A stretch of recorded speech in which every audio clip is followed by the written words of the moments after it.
Are you really literate?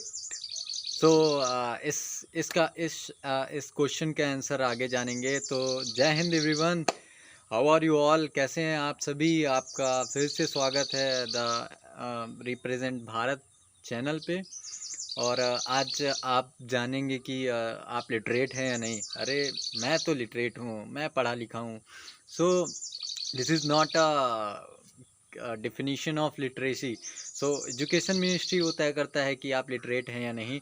तो education ministry ने define किया है कि what is literacy and what is full literacy, है ना। तो उसको डिफ़ाइन किया है और मैं आज आपको बताऊंगा कि आप पढ़े लिखे हैं या नहीं, है ना सर। तो आप तो पढ़े लिखे होंगे, but I think education ministry की भी थोड़ा सुन लीजिए कि वो क्या कहते हैं। Who is a actual actual literate, है ना सर। तो उनका भी कुछ सुन लीजिए। तो एक आर्टिकल है, वो है ऐसे कि education minister defines literacy and full literacy. तो इसका क्या मतलब है ना सर, कि लिटरेसी का मतलब क्या है। हमने आज तक सुना है कि जो पढ़ा लिखा है वही लिटरेट है ना। तो इसको चेंज किया है एजुकेशन मिनिस्ट्री ने और डिफ़ाइन किया है कि व्हाट इज़ द लिटरेसी, है ना सर। तो उसमें पांच पांच चीज़ें दी गई हैं जो डिफ़ाइन करती हैं कि आप लिटरेट हैं। तो आप भी इस वीडियो के थ्रू समझें कि आप लिटरेट एक्चुअल हैं या नहीं, कि आपको आज तक लग ही रहा था कि आई एम लिटरेट क्योंकि आप 12th पास आउट हैं या आप ग्रेजुएट हैं।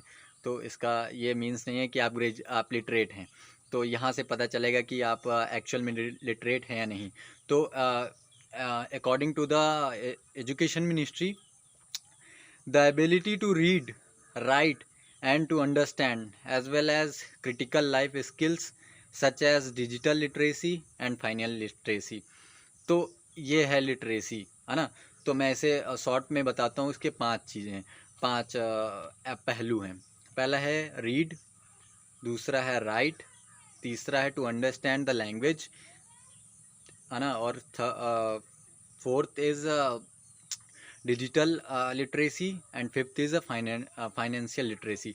तो सब आई थिंक आई होप सभी पढ़ लेते हैं और लिख लेते हैं। बट कुछ लोग होते हैं जो पढ़ और लिख लेते हैं, but he can not understand.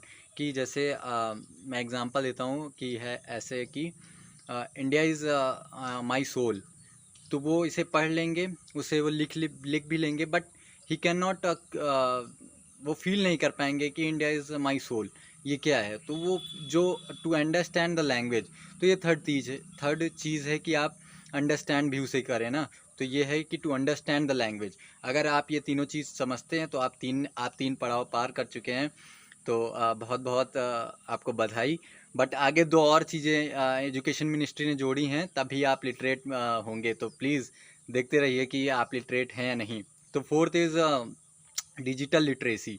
Sir digital literacy, हाँ यार, डिजिटल लिटरेसी ऐसे कि आपको कहीं ना कहीं ऑनलाइन चीज़ें आपको चलानी आनी चाहिए। लाइक पेटीएम, यूपीआई, ऐसी ऐसी चीज़ें अगर आप थोड़ा बैंकिंग सेक्टर के बारे में जानते हैं या आपने यूज़ करते हैं तो यू आर लिटरेट। आपने चौथा भी पड़ाव पार कर लिया है। And fifth and last is financial literacy. Financial literacy भी उससे रिलेटेड है, लाइक मनी, आप कैसे फाइनेंस को बैंकिंग सेक्टर में आप अपने बैंक अकाउंट को कैसे मैनेज करते हैं। ऐसी आप अगर आपके पास एजुकेशन, ऐसी आपके पास नॉलेज है इस चीज़ के लिए, तो आप लिटरेट हैं। तो I think I hope you all, और आप अब तक समझ गए होंगे कि कौन लिटरेट है और कौन लिटरेट नहीं है। तो ये एजुकेशन मिनिस्ट्री ने इसे जारी किया है, who is a actual literate person in India. तो ये पांच चीज़ें होंगी। वो ये है read, write and understand, to understand the language, कोई भी लैंग्वेज हो सकती है। And fourth is digital literacy and fifth is financial literacy, है ना सर। तो ये लिटरेसी है। और फुल लिटरेसी क्या है? तो ये तो एक स्पेसिफिक पर्सन के लिए हो गया, कि ये इंडिविजुअल पर्सन के लिए कि हाँ ये बंदा लिटरेट है। तो ये पांच चीज़